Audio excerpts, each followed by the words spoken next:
ओम शांति। आज 7 तारीख है, शुक्रवार है।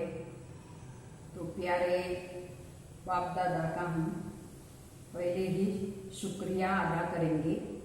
तो आज बाबा ने मुरली के अंदर कहा हुआ है कि बच्चों को हमेशा श्रीमत पर चलकर ये सेवा करनी है, मुक्ति और जीवन मुक्ति की राह बतानी है, रास्ता बताना है, लेकिन हमेशा श्रीमत के अंदर चलकर।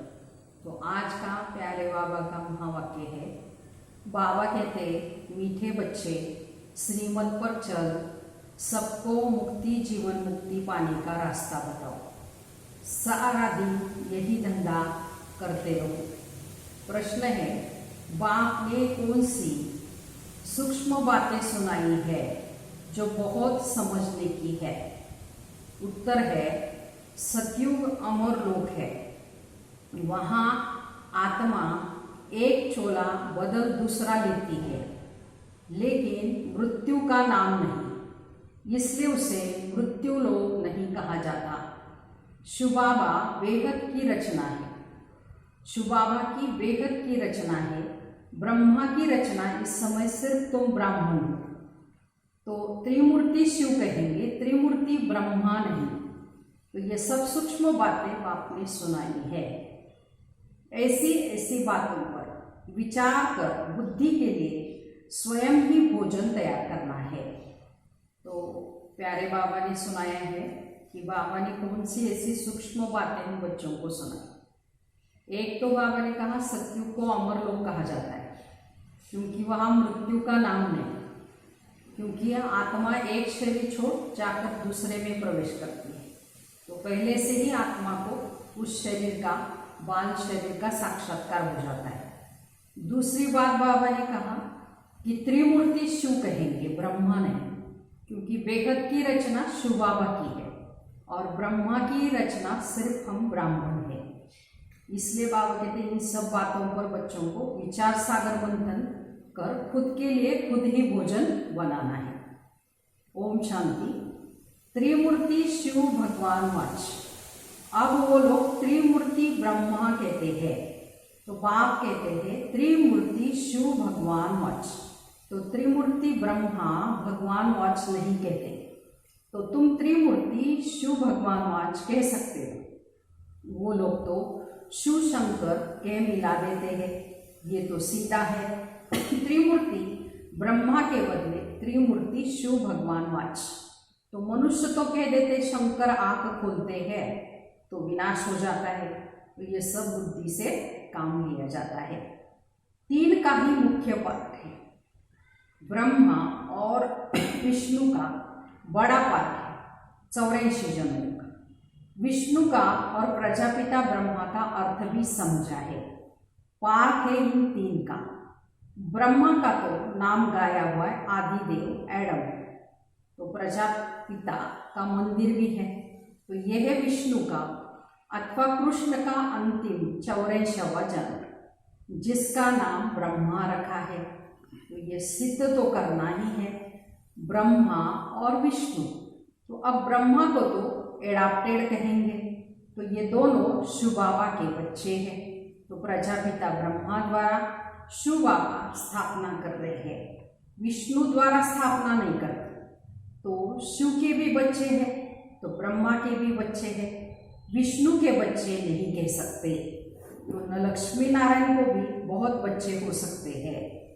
बाप कहते हैं ये तो बुद्धि के लिए भोजन है, तो आप ही भोजन बनाना चाहिए बच्चों को विचार सागर मंथन करके। तो सबसे जास्ती पार्ट कहेंगे विष्णु का। तो 84 का विराट स्वरूप भी विष्णु का दिखाते हैं, न कि ब्रह्मा का। विराट रूप विष्णु का ही बनाते हैं, क्योंकि पहले पहले प्रजापिता ब्रह्मा नाम धरते हैं।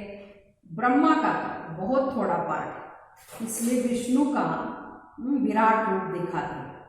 चतुर्भुज भी विष्णु का बना देते हैं। तो ब्रह्मा का थोड़ा पार्ट है, विष्णु का रूप विराट रूप दिखाते हैं। तो वास्तव में यह अलंकार तो तुम्हारे हैं, ये भी बड़ी समझने की बात है। कोई मनुष्य इन बातों को समझा न सके तो बाप नए नए तरीके से बच्चों को समझाते रहते। बाबा कहते त्रिमूर्ति शिव भगवान और राइट है, ब्रह्मा विष्णु और शिव, इसमें भी प्रजापिता ब्रह्मा ही बच्चा है, विष्णु को बच्चा नहीं कहेंगे। बोल क्रिएशन कहते हैं परंतु रचना तो ब्रह्मा की ही होगी ना, तो जो फिर नाम रूप भिन्न भिन्न लेती है। मुख्य पार्ट तो उनका है, ब्रह्मा का पार्ट भी बहुत थोड़ा है इस समय का। तो विष्णु का कितना समय राज्य चलता है, तो सारे झाड़ का बीज रूप है शिव बाबा। तो उनकी रचना 100 शालिग्राम कहेंगे, आत्मा कहेंगे। तो ब्रह्मा की रचना को ब्राह्मण ब्राह्मणियाँ कहेंगे, माना ब्रह्मा कुमार कुमारी कहेंगे। तो अब जितनी शिव की रचना उतनी ब्रह्मा की नहीं। तो शिव की रचना तो बहुत है, सभी आत्माएं उनकी औलाद है। ब्रह्मा की संतान तो सिर्फ तुम ब्राह्मण बनते हो, हद में हो गए ना।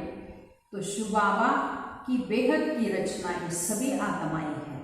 तो बेहद की आत्माओं का बाप कल्याण करते हैं, ब्रह्मा द्वारा स्वर्ग की स्थापना करते हैं। तो तुम ब्राह्मण ही जाकर स्वर्गवासी बनेंगे। तो और तो कोई को स्वर्गवासी नहीं कहेंगे, निर्वाणवासी अथवा शांति धाम वासी तो सब बनते हैं। तो सबसे ऊंच सर्विस शिव बाबा की होती है। तो सभी आत्माओं को बाप ले जाते हैं। तो सभी का पार्ट अलग अलग है। शिव बाबा भी कहते हैं मेरा पार्ट भी अलग है। सबका हिसाब किताब चुक्त कराए, तुमको पतित से पावन बनाए, मैं ले जाता हूँ। तो तुम यहाँ मेहनत कर रहे हो पावन बनने के लिए। दूसरे सब कयामत के समय हिसाब किताब चुक्त कर जाएंगे, फिर मुक्ति धाम में बैठे रहेंगे। सृष्टि का चक्र तो फिर फिरना ही है। तो तुम बच्चे ब्रह्मा द्वारा ब्राह्मण बन फिर देवता बनते हो। तो तुम ब्राह्मण श्रीमत पर सेवा करते हो, सिर्फ मनुष्यों को रास्ता बताते हो, मुक्ति और जीवन मुक्ति को पाना है तो ऐसे पा सकते हो। तो दोनों चाबी हाथ में है। ये भी जानते हो कौन कौन मुक्ति और कौन कौन जीवन मुक्ति में जाएगा। तुम्हारा सारा दिन यही धंधा है, सबको रास्ता बताना है। कोई अनाज आदि का धंधा करते तो बुद्धि में सारा दिन वही रहता है ना। तो तुम्हारा धंधा है रचना के आदि मध्य अंत को जानना और किसी को भी मुक्ति जीवन मुक्ति का रास्ता बताना। तो जो जिस धर्म के होंगे वो जरूर निकल आएंगे। तो ऐसे बहुत धर्म के हैं जो बदल नहीं सकते। तो जैसे इंग्लो क्रिश्चियन काले होते हैं तो रूप तो नहीं बदलता, सिर्फ ऐसे बदल देंगे। तो ऐसे नहीं कि फीचर्स बदल जाते हैं, सिर्फ धर्म को मान लेते हैं। तो कोई समझो बौद्धिक धर्म को मानते हैं क्योंकि देवी देवता धर्म प्राय लोग हैं। तो एक भी ऐसा नहीं जो हम कहे आदि सनातन देवी देवता धर्म के है। तो देवताओं के चित्र काम में आते हैं। आत्मा तो अविनाशी है, वह कभी मरती नहीं। एक शरीर छोड़ फिर दूसरा लेकर पार्ट बचाती है। तो उनको मृत्युलोक नहीं कहा जाता, वह है ही अमर लोक। चोला सिर्फ बदलती है ना। बाबा कहते हैं ये बातें बड़ी सूक्ष्म और समझने की है। मुट्टा थोक नहीं है। बाबा कहते जैसे शादी होती है तो किन को रेजगारी किन को मुट्टा देते हैं, कोई सब दिखा कर देते, कोई बंद पेटी में देते, किस्म किस्म के होते हैं मनुष्य। बाप कहते हैं तो तुमको तो वर्षा मिलता है मुट्टा, क्योंकि तुम सब ब्राइड्स हो और बाप है ब्राइड ग्रूम। माना एक बाप राम है और हम सब आत्माएं उसकी सीताएं हैं। तो तुम बच्चों को श्रृंगार कर विश्व की बादशाही मुट्ठे में देते हैं, विश्व का मालिक तुम बनते हो। मुख्य बात है याद की। तो ज्ञान तो बहुत सहज है, भल है सिर्फ अलग को याद करना, परंतु विचार किया जाता है याद झट खिसक जाती, पारे जैसी है। है ना, पारा जैसे खिसकता है वैसे। तो बहुत करके कहते बाबा याद भूल जाती है, तो तुम किसको भी समझाओ तो हमेशा यह अक्षर बोलो। योग अक्षर रॉन्ग है, याद अक्षर बोलना है। टीचर को स्टूडेंट की याद रहती है। फादर है सुप्रीम सोल, तो तुम आत्मा तो सुप्रीम नहीं हो, तुम हो पति। अब बाप को याद करो, तो टीचर को, बाप को, गुरु को याद किया जाता है। गुरु लोग बैठ शास्त्र सुनाएंगे, मंत्र देंगे, तो बाबा का एक ही मंत्र है, मन मना भो। फिर क्या होगा, फिर मध्याजीवन होगा, तो तुम विष्णुपुरी में चले जाएंगे, स्वर्ग में चले जाएंगे। तो तुम सब तो राजा रानी नहीं बने। राजा रानी और प्रजा भी होती है। तो मुख्य है त्रिमूर्ति का चित्र। शिव बाबा के बाद ब्रह्मा है, जो फिर मनुष्य सृष्टि अर्थात ब्राह्मणों को रचते हैं, ब्राह्मणों को बैठ फिर पढ़ाते भी हैं। तो ये है नई बात। तो तुम ब्राह्मण ब्राह्मणियाँ भाई बहन ठहरे, बूढ़े भी कहेंगे हम भाई बहन हैं। तो यह अंदर से समझना है, किसको फालतू ऐसे कहना नहीं है। भगवान ने प्रजापिता ब्रह्मा द्वारा सृष्टि रची हुई है, तो भाई बहन हुए ना। तो जबकि एक प्रजापिता ब्रह्मा के बच्चे हैं, ये सब समझने की बातें हैं। तो तुम बच्चों को तो बड़ी खुशी होनी चाहिए कि हमको पढ़ाते कौन है, शिव बाबा, त्रिमूर्ति शिव। ब्रह्मा का भी बहुत थोड़ा सा समय पार्ट है। विष्णु का तो सत्युग की राजधानी में 8 जन्म पार्ट चलता है। ब्रह्मा का तो एक ही जन्म का संगम युग पर पार्ट है, तो विष्णु का पार्ट बड़ा कहेंगे। तो त्रिमूर्ति शिव मुख्य है। फिर आता है ब्रह्मा का पार्ट। तो तुम बच्चों को विष्णुपुरी का बाप मालिक बनाते हैं। तो ब्रह्मा से ब्राह्मण, फिर सो देवता बनते हैं। तो ये हो गया अलौकिक फादर। थोड़ा समय ये फादर है जिनको अब मानते हैं आदि देव, आदम और बीवी। इनके बिगड़ सृष्टि कैसे रचेंगे, आदि देव और आदि देवी है ना। तो ब्रह्मा का पार्ट भी फिर संगम के समय का है। देवताओं का पार्ट तो बहुत समय चलता है। देवताएं तो भी सिर्फ सतयुग में कहेंगे। त्रेता में क्षत्रिय कहा जाता है। ये बड़ी गुह्य पॉइंट्स तुमको मिलती है, इस पर विचार सागर मंथन करना है। बाबा कहते सब तो एक समय वर्णन नहीं करते पॉइंट। वो त्रिमूर्ति ब्रह्मा कहते हैं, इसमें शिव को उड़ा दिया है, हम फिर त्रिमूर्ति शिव कहते हैं। तो ये चित्र आदि सब भक्ति मार्ग के है। प्रजा रचते हैं ब्रह्मा द्वारा, फिर तुम देवता बनते हो। विनाश के समय नेचुरल कैलेमिटीज भी आती है, विनाश तो होना ही है। कलयुग के बाद फिर सतयुग होगा, तो इतने सब शरीरों का विनाश तो होना ही है। तो ये सब कुछ प्रैक्टिकल में चाहिए, सिर्फ आंख खोलने से थोड़ी हो सकता है विनाश। तो जब स्वर्ग गुम होता है तो उस समय भी अर्थक्वेक आदि होती है। तो क्या उस समय भी शंकर आंख ऐसे बिजते हैं, गाती है ना, द्वारिका अथवा लंका पानी के नीचे चली गई। तो अब बाबा समझाते हैं, मैं आया हूँ पत्थर बुद्धियों को पारस बुद्धि बनाने। मनुष्य पुकारते भी है कि हे पतित पावनाओ, आकर पावन दुनिया बनाओ, परंतु ये नहीं समझते कि अभी कलयुग है, इसके बाद सतयुग आएगा। तो तुम बच्चों को खुशी में नाचना चाहिए। जैसे बैरिस्टर आदि इम्तिहान पास करते हैं तो अंदर में ख्याल करते हैं ना, हम पैसे कमाएंगे, फिर मकान आदि बनाएंगे, ये करेंगे। तो तुम अभी सच्ची कमाई कर रहे हो, स्वर्ग में तुमको सब कुछ नया मिलेगा। ख्याल करो, सोमनाथ का मंदिर क्या था, एक मंदिर तो नहीं होगा। तो उस मंदिर को 2500 वर्ष हुआ, तो बनाने में टाइम तो लगा होगा ना। तो पूजा की होगी, उसके बाद फिर लूट कर ले गए हैं। तो फौरन तो नहीं आए होंगे कोई, तो बहुत मंदिर होंगे, पूजा के लिए बैठ मंदिर बनाए हैं। तो अब तुम जानते हो, बाप को याद करते करते हम गोल्डन एज में चले जाएंगे, आत्मा पवित्र बन जाएगी। मेहनत करनी पड़ती है, मेहनत बगैर काम नहीं चलेगा बाबा। तो गाया भी जाता है सेकंड में जीवन मुक्ति, परंतु ऐसे थोड़ी मिलती है। तो ये समझा जाता है बच्चे बनेंगे तो मिलेगी जरूर, तो तुम अभी मेहनत करते हो मुक्ति धाम में जाने के लिए। तो बाप की याद में रहना पड़ता है दिन प्रतिदिन। बाप तुम बच्चों को रिफाइंड बुद्धि बना दे।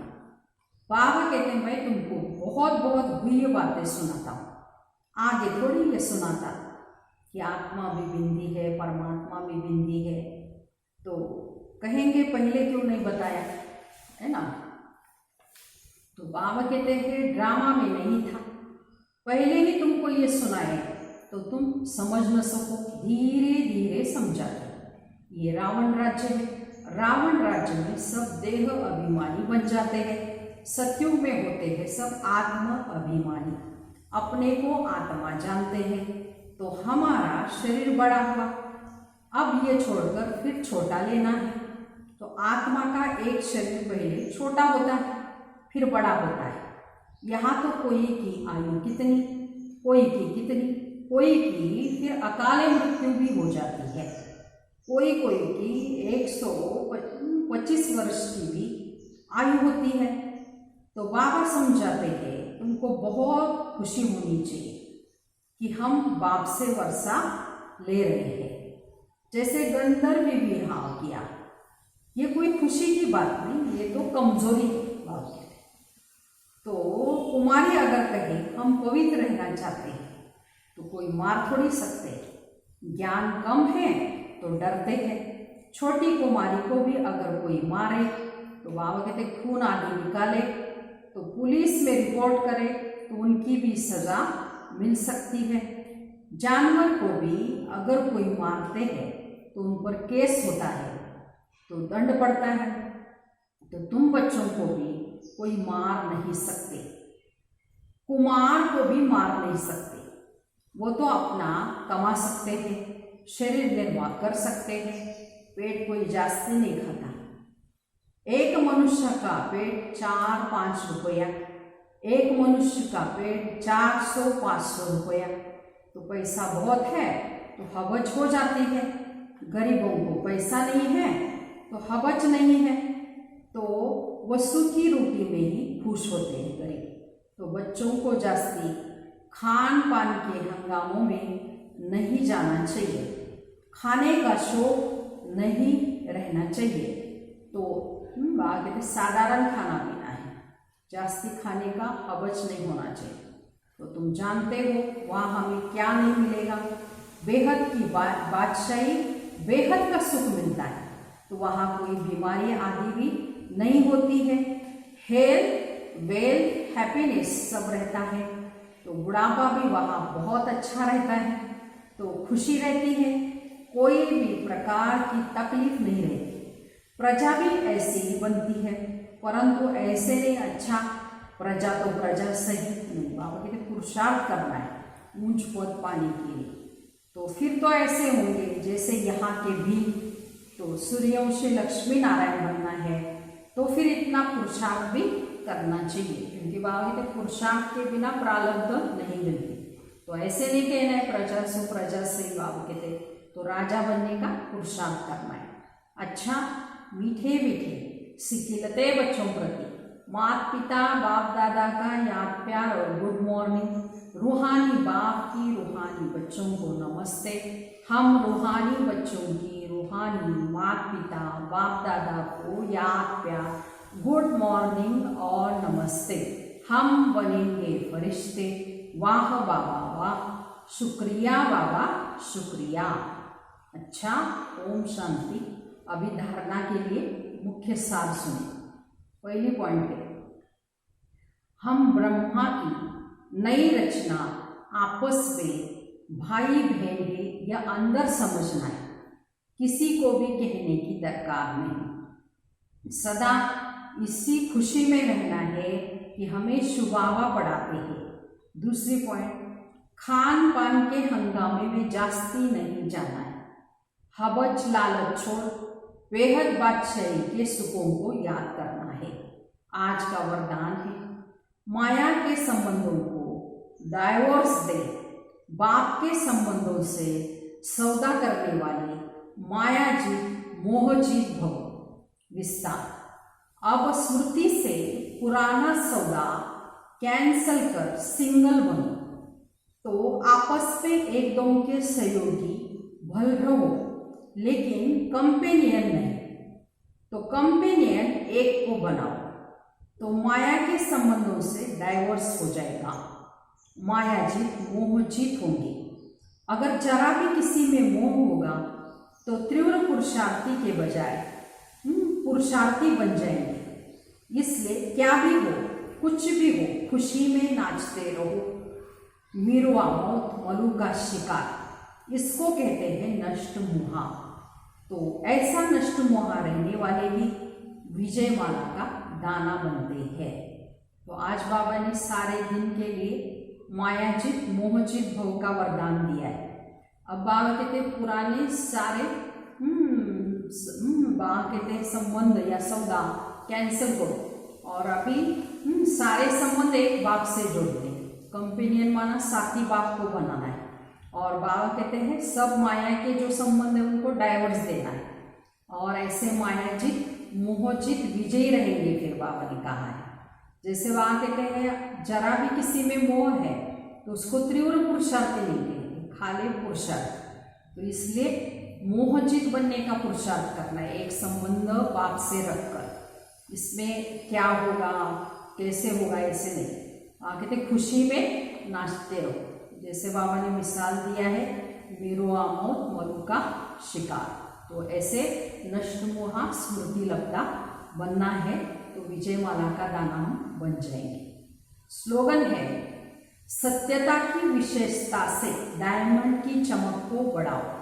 है ना, सत्यता सबसे बड़ी शक्ति है बाबा कहते हैं, और सत्य का सूर्य कभी भी छिप नहीं सकता। तो बाबा कहते हैं ऐसे डायमंड की चमक सत्यता से बढ़ाओ। अच्छा, ओम शांति।